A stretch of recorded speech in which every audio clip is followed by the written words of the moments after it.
ದೇವಿನ ವಾಗ್ದಾನ ಅಮ್ಮನವ್ರ ವಿಶೇಷ ವಾಗ್ದಾನ ಅಂದ್ರೆ ಭಕ್ತರು 4 ಜನ ಒತ್ತು ವಾಗ್ದಾನ ಕೇಳೋದ್ರಿಂದ ಅಂದ್ರೆ ಸಮಸ್ಯೆ ಇದೆ ನಮ್ಗೆ ಈ ಸಮಸ್ಯೆ ಪರಿಹಾರ ಆಗತ್ತೆ ಇಲ್ಲ ಅಂತ ಕೆಲವರಿಗೆ ಬಲಕ್ಕೆ ಹೋಗ್ಬೇಕು ಅಂತ ಬಲಕ್ಕೆ ಕೇಳ್ಕೊಂತಾರೆ ಕೆಲವರು ಮನಸ್ಸಲ್ಲಿ ಏನೋ ಸಮಸ್ಯೆ ಇದೆ ಅದು ಎಡಕ್ಕಾದ್ರೆ ಅನುಕೂಲ ಆಗುತ್ತೆ ಅನ್ನೋ ಭಕ್ತರ ನಂಬಿಕೆ ಮೇಲೆ ಕೇಳೋದ್ರಿಂದ ಖಂಡಿತ ಫಲ ಸಿಗುತ್ತೆ ಆ ಸಮಯ ಬಂದು ಭಾನುವಾರ ಮತ್ತೆ ಅಮಾವಾಸ್ಯೆ ಮೇರುತ್ತೆ ದೇವಿ ವಾಗ್ದಾನ ಕೊಡೋದು ಯಾವ ರೀತಿ ಅಂದ್ರೆ ಸ್ವತಃ ಭಕ್ತರೇ ಒತ್ತು ಕೇಳೋದ್ರಿಂದ ಇಂಥ ಸಮಸ್ಯೆ ಇದೆ ಆ ಪರಿಹಾರ ಆಗತ್ತೆ ಇಲ್ಲ ಅಂತೇಳಿ ದೇವಿನೇ ಉತ್ತರ ಕೊಡುವಂತದ್ದು ಇರುತ್ತೆ ಎಷ್ಟು ತೊಂದರೆ ಆಗಿದೆ ಅಂತ ವ್ಯಾಪಾರದಲ್ಲಿ ನಷ್ಟ ಇದೆ ಅಂತ ಅನುಕೂಲ ಆಗುತ್ತೆ ಅನ್ನೋದಾದ್ರೆ ಏನಿಲ್ಲ ಅಂತ ನೋಡ್ಕೊಂತೀನಿ ಅನುಕೂಲ ಆಗುತ್ತೆ ಅನ್ನೋದಾದ್ರೆ ಬಲಕೋಬೇಕು ಎಡ್ಕೋಬೇಕಣ ಆಗುತ್ತೆ ಅಂದ್ರೆ ಬಲಕ್ಕೆ ನಿಧಾನ ಆದ್ರೆ ನಡಿಕೆಮ್ಮ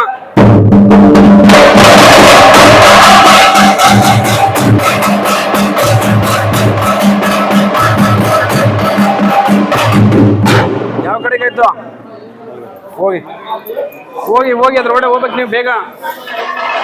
ನೀವು ಹಿಂದೆ ನಿಂತ್ಕೋಬೇಕಣಕ್ಕ ನೀವು ಹಂಗೆ ನಿಂತ್ಕೊಂಡ್ರೆ ನಿಮ್ ಕಡೆಗೆ ಬರುತ್ತದು ಸೈಡ್ ಹೋಗಿ ಅಂತ ಹೇಳ್ತಾ ಇರ್ತೀವಿ ಕೇಳದೇ ಇಲ್ಲ ಅವಳು ಏನ್ ಪ್ರಶ್ನೆ ಇದೆ ಮಗ ಹೋಗಿ 3 ತಿಂಗಳಾಗಿದೆ ಅಂತ ಹೋಗಿ ಮನೆ ಬಿಟ್ಟು ಹೋಗಿರೋನು ವಾಪಸ್ ಬರ್ತಾನೆ ಅನ್ನೋದಾದ್ರೆ ಬಲಕ್ಕೆ ಅಡಕಮ್ಮ ಬೇಗ ಬರ್ತಾನೆ ಅಂದ್ರೆ ಬಲಕ್ಕೆ ನಿಧಾನ ಆದ್ರೆ ಅಡಕೆ ಅಮ್ಮ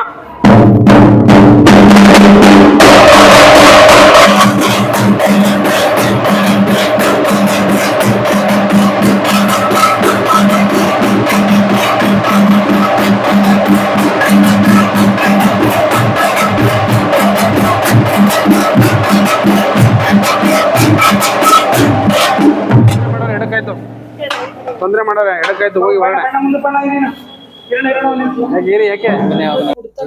ಬಸವಣ್ಣವರು ಕುಡ್ತ ಚಟದಿಂದ ದಾಸ ಆಗಿರುವಂತವ್ರಿಗೆ ಸಾಕಷ್ಟು ಜನಕ್ಕೆ ಕುಡ್ತ ಬಿಡಿಸಿರುವಂತ ನಿದರ್ಶನಗಳಿದಾವೆ 3 ಬಾರಿ 5 ಬಾರಿ ಬರಬೇಕು ಇಲ್ಲಿ ಬಂದವರು ಬಾಳೆಹಣ್ಣು ಪ್ರಸಾದ ಕೊಡ್ತೀವಿ ಬಸವಣ್ಣವ್ರನ್ನ ಪಾದ ಹಿಡಿಯೋದ್ರಿಂದ ಖಂಡಿತ ಫಲ ಸಿಗುತ್ತೆ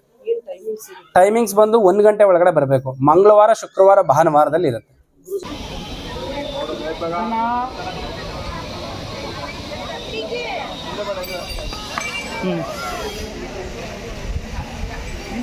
ಕರೆಕ್ಟ್ ಅನ್ನಿಲ್ಲ ಹಿಡಿಯೋಣ ಪಾದವ ಈ ಕಡೆ ಬಂದು ಹಿಡಿಯೋಣ ಆ ಕಡೆ ಕೊಡೋಣ ಹಿಡಿಯೋಣ ಪಾದವ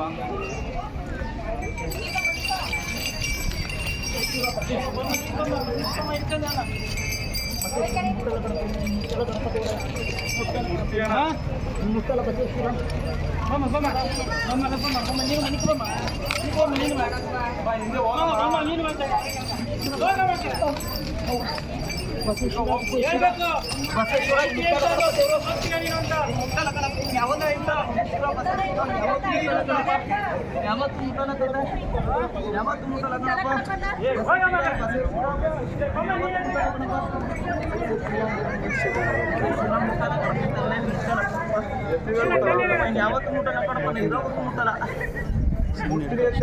ಯಾವತ್ತು ಮುಟ್ಟಲ್ಲ ನೀರು ಪಾದ ಹಿಡಿ ಬಾ ಬೈ ನೀ ಪಾದ ಹಿಡಿ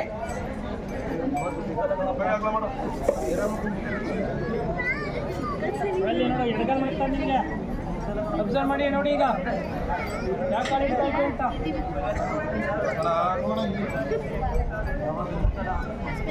ನೋಡಿ ಹಂಗೆ ಮಾವು ಕೂಡ ಕಂಜ